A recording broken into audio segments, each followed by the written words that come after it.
Welcome to Chroniclove, a supportive space for people with chronic illness. I'm Robin, a psychologist in New York City navigating the fallout of a breast cancer diagnosis some years in. And I'm on a personal journey to join together with others who have similarly found themselves facing life challenges in the wake of chronic illness. Together, with the generous humans you're about to meet, we welcome you into our discussions.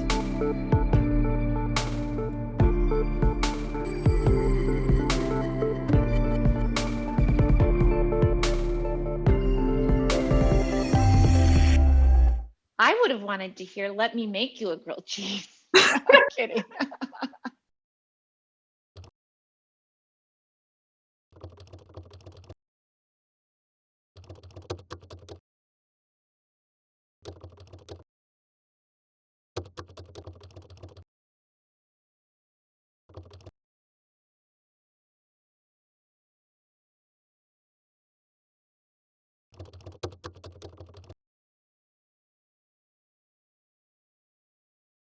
When you embark on treatment, there's a lot of pressure from your loved ones, and also I think to a degree within yourself, to optimize every aspect of your physical care, to improve your chances and to stay as healthy as possible.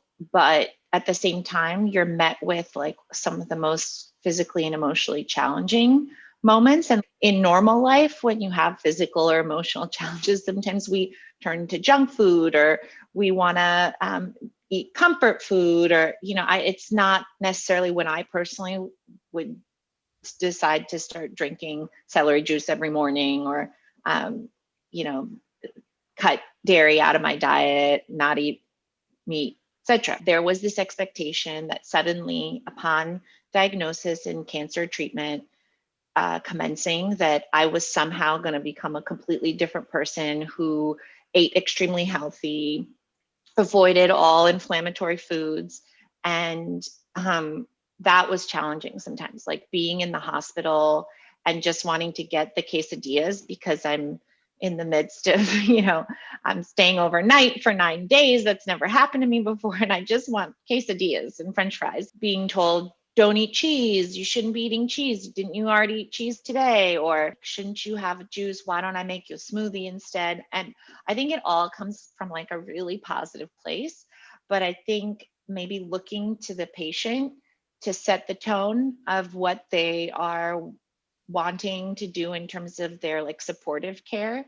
I think definitely now that I'm in remission, I'm like so open to a healthier lifestyle. But at the time, I was just in shell shock and in survival mode. And part of my survival mode is pizza and hamburgers and quesadillas. So I think, if it's gonna make the patient happy, I think it's better to focus on supporting them and helping them feel better. Yeah, on that diet element, there's something to me about this impetus on somebody else deciding that you should change your diet based on your diagnosis, that for me, it made me feel defensive and made me feel like they were saying the cancer was my own fault.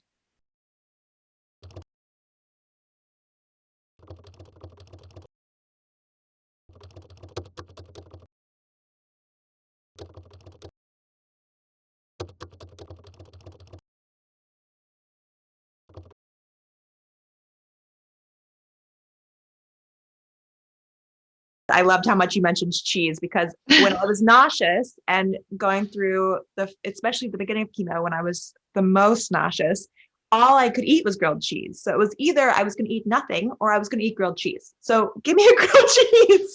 Thank God for grilled cheese, honestly.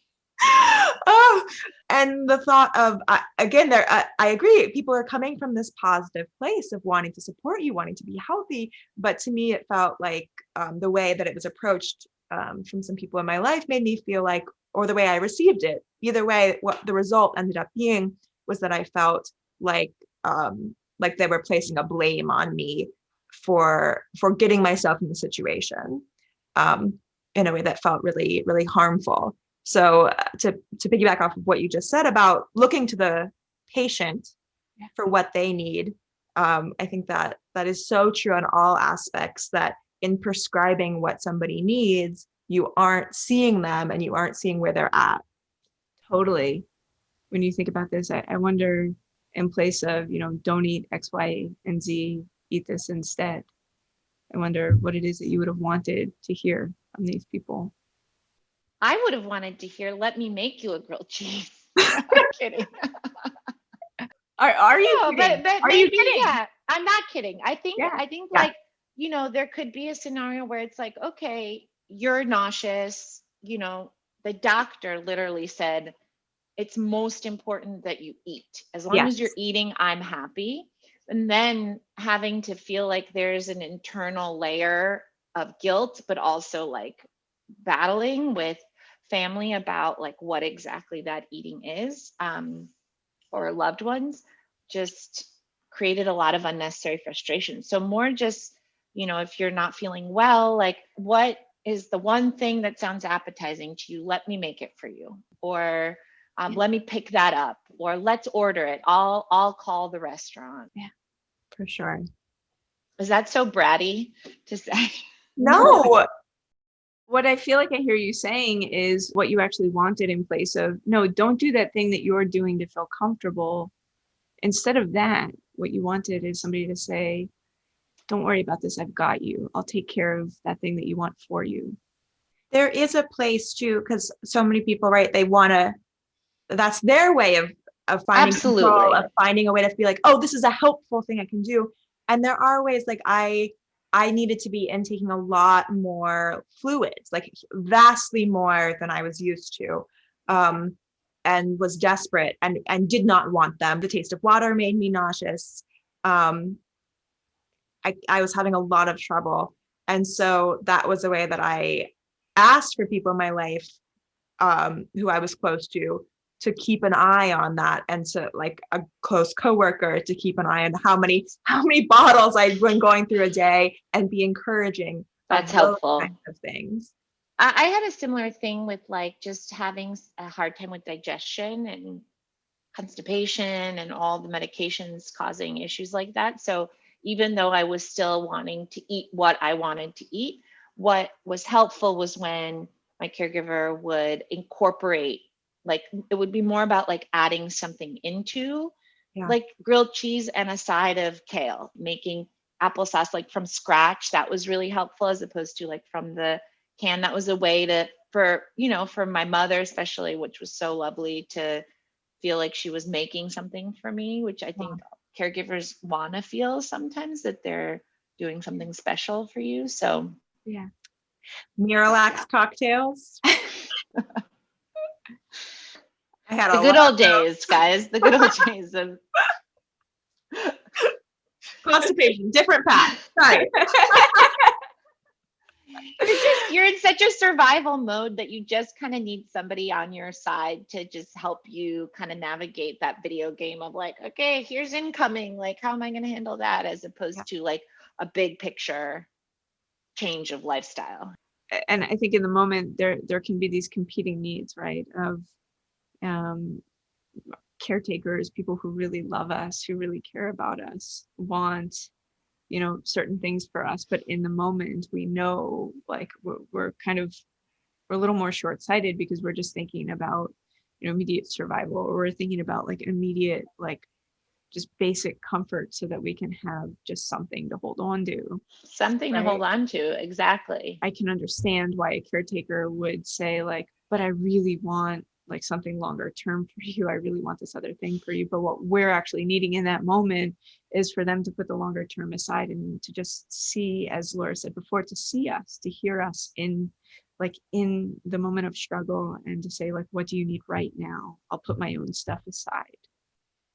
And of course, and I think there's going to be instances where it's the opposite, where the patient is wanting to revamp how they're eating, or needs help kind of eating healthier and having help with cooking that and all the rest. And I think, again, it's just like looking to the patient for the cues. And if you feel them having a resistance, backing off and kind of just supporting them. Just honoring. Yeah. And trusting Yeah. the patient in terms of their own desire to survive and do the best by themselves. And that if they're needing something, it's because they've filtered it already through the different bigger picture stuff, and it's what they need. They don't need to talk about it or analyze it in that moment.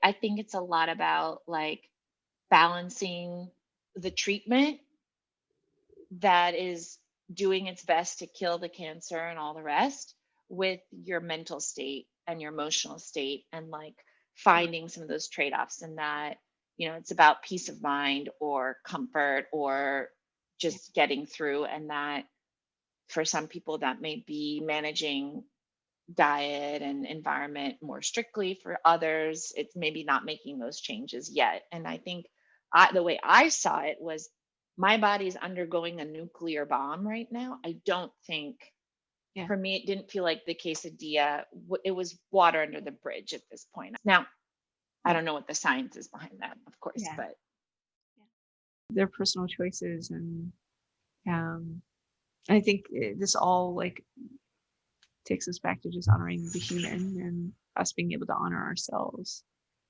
to decide what feels right for us. I really want to say thank you for sharing all of this. And I imagine it'll be deeply useful to someone. I hope so. Hope so. Yeah. Finally, if you're watching this and you're resonating with any of this, I just want to say that you should know that you're not in this alone. You're never in this alone. Ready? 1, 2, 3. Until next time, sending love. Until next time, sending love. Until next time, sending love.